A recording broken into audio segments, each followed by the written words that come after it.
Hi there. Welcome to I think this is the fifth installment of Bright Ideas. I'm joined today here with Kathy Gates from the Running Well Store in Kansas City. Hi, Kathy. Hello, hello. How are you doing today? I can't complain. All right. That's good to hear. Yeah. To get us started, why don't you tell everyone that's watching a little bit more about what you do and what the Running Well Store does, kind of all as a whole? Okay, so I own the Running Well Store, and what we do is we specialize in a stride analysis. So we match your biomechanics to the perfect pair of athletic shoes, whether you're running, walking, or working in them. Got 3 locations in Kansas City, one in Mission, Kansas, one in Lee Summit, and one on Berry Road in the Northland. Awesome. I could personally say that I have Kathy ship shoes to California for me because I'm sure I could find what I need here, but no one makes it easier. So Good. while my proximity has changed, I that will be the way I get my shoes from now on. So Well, we miss you in Kansas City, so maybe if I I miss stop. being able to come there. Yeah. I hope that will be less stressful. Yeah, I know, I know right? it's possible for me to fly now, but it just doesn't feel like there's anything quite important enough to justify it. So Yeah. in a world of technology, Definitely I'll just risk stay versus here. reward there. I get it. Hmm. So one of the things we've been talking about as I've talked to people is just kind of getting your feedback on kind of just how things are going both now. Um, I know you and I have personally kept in touch and up to speed, but it'd be kind of interesting, I think, for you to let the people that are watching know how the last 6 months have kind of gone on your end. Yeah. So we were one of the businesses that had to shut down. We were shut down for 7 weeks. And I did not, so I've been working on an e-commerce solution for a long time now. I had to switch my point of sale system so that it would be more open API. I had to interview agencies to build the e-commerce solution that would mesh with my point of sale system. So I've been working for a long time on a long-term solution, but March came and we had to shift gears quickly. So when we closed, we got a stopgap online store up and running in about 2 weeks on Shopify. And then we also switched to doing in-person fittings, which is very one-on-one, to Zoom fittings and over the phone fittings, and we called those footwear concierge. And so we started doing between the online stopgap solution and our virtual fittings, we had some cash flow coming in during that time. And then when we reopened up in, I want to say it was June, our consumer changed. So especially right now is very prevalent. So usually right now we're seeing a lot of our marathon runners who are gearing up for October and November marathons, and they're all canceled or they've gone virtual. So they're not really in the store. But we are seeing a huge surgence of people who are out walking. They can't go to the gym anymore, so they want to get outdoors. So we are seeing a bit of a shift in our consumer and a little bit of a shift in our accessories. So hydration is huge because of the live events, there's no aid stations. And this fall, we're really looking at how to do apparel right, knowing that gyms aren't going to be open and people still want to get out and move. Mm-hmm. Yeah, I know for me, that was what made me reach out, and I think it was March or April, was we had started to walk a lot more. Yeah. And so I have no arch in my feet, which is something that you guys long ago helped me solve. So the procedure for anybody who hasn't been into one of Kathy's stores, at least in part, correct me if this has changed since then, but the stride analysis was a big part of kind of you guys helping me choose the shoe. Yeah. Have you found a way to duplicate that for people at home? So what we'll do is if they want to do it at home, we will have them like walk away from a camera and walk back towards the camera. Mm-hmm. We do a lot of the interview process a little bit more in depth. And then you can always do a wet test on a piece of paper to see, or cardboard to see where their arches are. It's not the same as being in store. Mm-hmm. We've scaled back with the amount of people that can be in the store. And of course, masks are mandatory. So we can still do the in-store. We try to keep our distance and do it with a mask. And then we still do the Zoom. Nice. Nice. Have you noticed any increase in, like, all those online orders? Are you still mainly selling to the Kansas City metro, or did you have people ordering from outside that you may not have noticed before? Well, so it really depends on the item. So our full priced items really tend to be KC Metro. Our sale items we'll start to see, and then like specific color waves, if it's like a hot color wave, we'll start to see other regions find us. But as far as like the full price items, it's mostly KC Metro. Gotcha. So it's such a different, most of my conversations thus far have been with people who work in an office. And so we spend a lot of times discussing, like, so what technology made you able to work from home in your case? I mean, being able to sell online allowed you to stay open effectively, but has there, so when you guys were closed for that period of time, did most of the staff come back, or did you have to hire some new, or some of both? How did that? A little bit of both. So all my full-time, I was lucky enough to be able to pay the full-time staff throughout the shutdown. So they never saw an interruption, or I didn't have to furlough them. My part-time staff is mostly comprised of educators and some coaches, and then some college kids. And so when we reopened, for the most part, everybody came back. I had a couple of, like, I had a pregnant woman. She obviously didn't come back. And I had an employee who was in his mid-70s, and he obviously didn't come back. And those were completely understandable reasons. But for the most part, everybody was excited to, get out and be doing something outdoors and helping people again. Awesome. Do you guys have any, so I know you got a big part of what you used to do for outreach was like the group runs and stuff. Have you found any stopgap or solution to keep people in touch with each other, or is it kind of just on hold? Yeah, I really put that on hold. I figured you'd have to. Yeah, I mean, some of my competitors are still doing their group runs, but the cost, you kind of have to do this, like, you have to weigh the situation.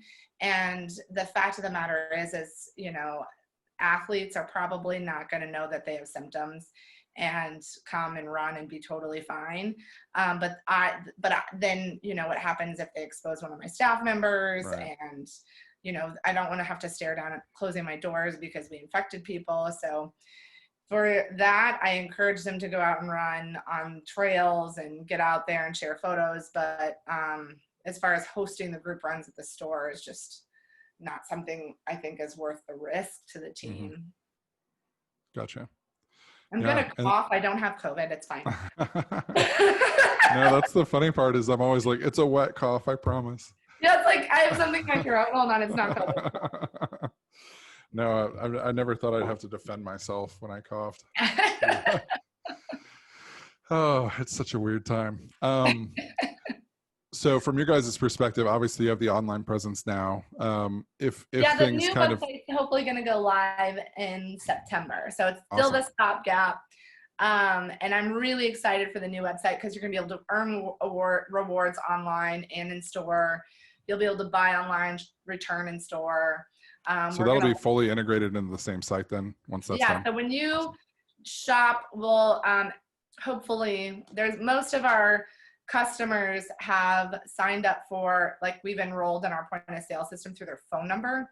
Mm-hmm. So you'll enter your phone number and try to find your account and link the two. Mm-hmm. So that's the current. That's awesome. Strategy. And so that way too, like, you won't be able to see your past history online, but we will be able to see your past online history. So if you come in and you're like, I bought a shoe from you guys like 2 months ago, I can't remember what it is, we can look at it and see that you bought it online. Nice. Cool. Yeah, I would, it's kind of interesting when you think about it. I know Lauren and I have a friend here who's in basically just kind of like, I wouldn't call it fancy apparel, but it's if you were, they sell predominantly to females, and if you were to buy from this lady who sells for this company, it's going to be stuff that you would have for like an event. It's not necessarily formal wear, but it's not like housewear. Okay. I think the interesting thing about your sector is of course there's people who stopped moving when they stayed at home, but for the Yeah. most part, the need for the actual shoes themselves is probably still pretty consistent. Um, Yeah, and like we still see a lot of nurses. We still see a lot of the guys from the Ford plant, and they were shut down. I want to say they were shut down for 6 weeks, but they're back up and running. mhm, So, I mean, we still have that sector of business. I'm mhm. really thankful I don't own like a dry cleaning company or Yeah, a yeah, restaurant no, it's and nail salon. yeah, for sure. No, I don't know how to even. I wish that there were more things that we could do to help the people that are in those It's particular so industries, because I don't bizarre, really know what to say. Like, like you look at the businesses and it's so bizarre because it's either feast or famine. It's like, mhm, you're either your business, you had a 5K event production company and you can't have 5Ks, but like, bikes are selling like crazy, or an mhm. RVs are selling like crazy, and for Harleys are selling like crazy. So it's like really bizarre, this like feast or famine landscape and small business that the pandemic has created. So is there, obviously the online presence is probably a big part of this, and if that's the answer, it's fine. But are there any other lessons that you've sort of taken away from this that you feel like actually sort of added value to your business or the way you're kind of going about things? Oh my gosh. So I like am so thankful. Like my personality style is that I just don't carry a lot of debt and I live well beneath my means. And so the day that everything was shut down, I was able to walk into the bank and get, a line of credit for 150,000. Like I was able to like look at my bank account and say, okay, I could work at McDonald's and make my mortgage. So I learned this lesson over and over and over again, but living beneath your means, not carrying a bunch of debt, really gives you a lot more leverage for when the tide pulls out, you Hmm. know? And it's really easy when things get good to like want to spend and do all those cool, fun things, but it's so important to I make feel sure like that you're you talking to me. We're the ones that no, bought a I house just in like California and remodeled it right before the recession. no, No, I we didn't were even. looking at That's a. just like that was the biggest thing I was most thankful for is that I I like, agree. I agree. I had you know, hoped that we would. I was envious of those in that position in March, especially. Obviously, in Firefly's case, things have proven thus far to be stable, and mhm. so, myself and our staff are doing fine. But in mid-March, if you ask my wife, she can tell you stories of the storm cloud that was me, predicting that basically everything was going to fall apart. Shit. Yeah. Um, and the thing of it is to your point, we had put ourselves in a position to carry, it's an amount of debt that we can carry fine if we're making money, but if you stop Yeah. making money, it definitely makes you reevaluate some of those choices. Yeah. So it's I definitely think that your approach is correct. It, um, yeah. And you think of the businesses that went under first, yeah, they're all businesses that just carried too much debt, yeah. I think and the they other have to, side, and maybe you can give me your take as a business owner, the one thing that I do sometimes find frustrating, while I definitely empathize with the perspective, um, there's this, you hear people talk about how they'll basically throw stones at their employer and say, why didn't you save money for this rainy day? And I understand the perspective, and I think there's some truth to it. But then I step back and look at business from a business owner standpoint. hmm And the purpose of any business is to produce income for those that are involved in it. I hmm don't know very many businesses that are set up to sustain for 6 months with no cash flow. Like yeah, it's tough. it, I guess I Well, just wish it's that more, like Apple. You'll yeah, have a yeah, list of $2 two. trillion in the bank. We're good. Uh, Apple and Facebook. Yeah. Yeah. I just don't know. I don't know that I've ever come across very many businesses ever that are set up to sustain themselves and their staff long term. I know that everyone wishes that that safety net existed. I wish that I could have looked at my employees when things were uncertain and said, no matter what, we're all here for 6 months. We're good. Yeah. But I just don't know of that many businesses that are set up to run that way, or that you would want to be set up to run that way. Like, Yeah. businesses are meant to generate cash flow. Yeah, I agree. So it's just Well, I think that. there's not a perfect formula too, because you think about like there's things that you want to invest into, and so a lot of people take out you know, a loan because they want to open a fourth door, or like, you know, so there's definitely a calculated risk when you take an investment too. Mm-hmm. And I don't know what the formula, I'm sure that there is a formula out there. If there is, I don't know what it is, but and they never said 6 months. They always said like, what do they tell you? You need X amount in the bank. What is it, like 2 months or 3 months? Yeah. And I Yeah. couldn't, without the PPP, I couldn't have floated it for as long as I did. I was Yeah, able it to was interesting for Firefly. The PPP, we ended up with a PPP loan as well, and in effect, it served as a credit line. So it, in the cases where people weren't able to pay as quickly, it helped smooth out some of those bumps. Mm-hmm. Much like you, we did it a little bit. I was looking at things in mid-February and just I couldn't come up with a reason that what was happening in Italy, I couldn't see why it wouldn't happen here. Like there was nothing being done to stop it. And Mm-hmm. so we were able to easily get our first ever line of credit, which we haven't had to touch yet. Yeah. But yeah, the PPP loan was huge for I think everybody. And the other side of that for a company like ours, and I'm sure it impacts you too, is as I started, once they released the ability to look up kind of who had received money, at least within certain categories, a lot of our clients got money as well. And so I think the part that people sometimes don't think about right away when you think about an economy, like them getting it is almost more important or as important as us getting it, so that they can continue to pay us and the world keeps going around. So Yeah. it's yeah. I mean, there was definitely some flaws in it, but it was something that kept the businesses. Yeah. Once again, definitely was the reason I could stay open. I think restaurants are the part I keep coming back to, that there's just nothing that's been offered to really help them. Yeah. Because PPP for a restaurant's not a solution really at all. So yeah. I don't know. Yeah, they I hope burned through changes. that money, and you burned it. It was only meant to be a month and a half. So here we are 6 months later, and yeah. I remember the first stay-at-home order in San Diego was for 2 weeks. 6 months later, no one knows. I mean, they've loosened. San Diego County is off of the watch list in California. Oh, nice. And one of the interesting approaches that they've taken in San Diego, as with any good idea, you kind of have to wait and see how people, like if they take advantage or how it goes. But one of the things they've done here with the climate that makes a lot of sense is the public parks are there's like 200 parks owned by the county of San Diego. Mm-hmm. Anyone with any business can apply for a permit to have a section of that park to be their outdoor business. So if you're a barber and you don't have space, like maybe you don't have a sidewalk or anything to set up, you can apply to have space in the park, set up some tents that can get you power in certain cases. Oh, cool. And then you can make that your temporary outdoor business and comply with all of the current orders. Which I thought was, you can't do that everywhere. I mean, you could do that for like probably a couple months out of the year in Kansas City.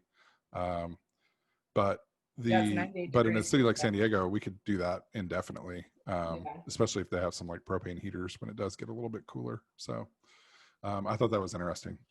So what's cooler to you, like 68? Like, what does your skin think is cool here? It has shifted.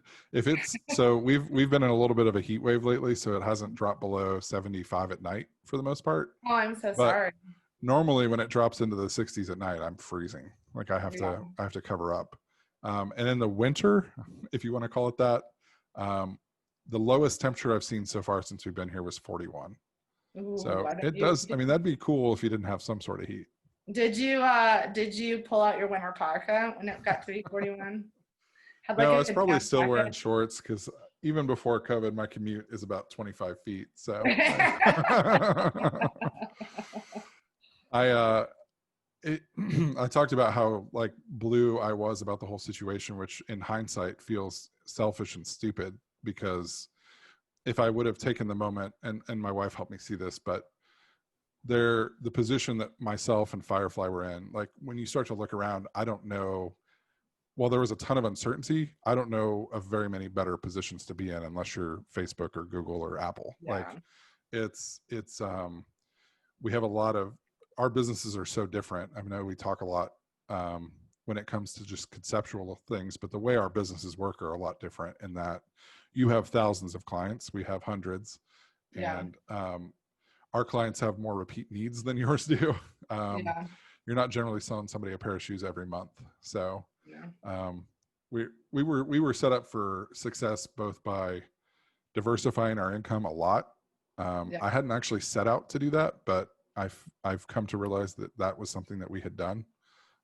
So I've stopped grumbling and started feeling bad for people who are actually struggling. So we continue to try to, carry out food and things to try to help, but I do genuinely hope that those businesses that don't even have a chance that something will come along for them, because I just don't know. Yeah. I just don't know the answer without that. So anyway, did you have any other questions for me? I don't. It was good catching up with you. You I too. miss Thanks you. for spending the time. I miss you Yeah, too. come to Kansas City anytime you feel safe. Or you can come this way too. The road goes. It's got both directions. Yeah. Okay. We can meet in Lake Tahoe. All right. Sounds good. Thanks, Kathy. All right. I'll talk to you later. Bye.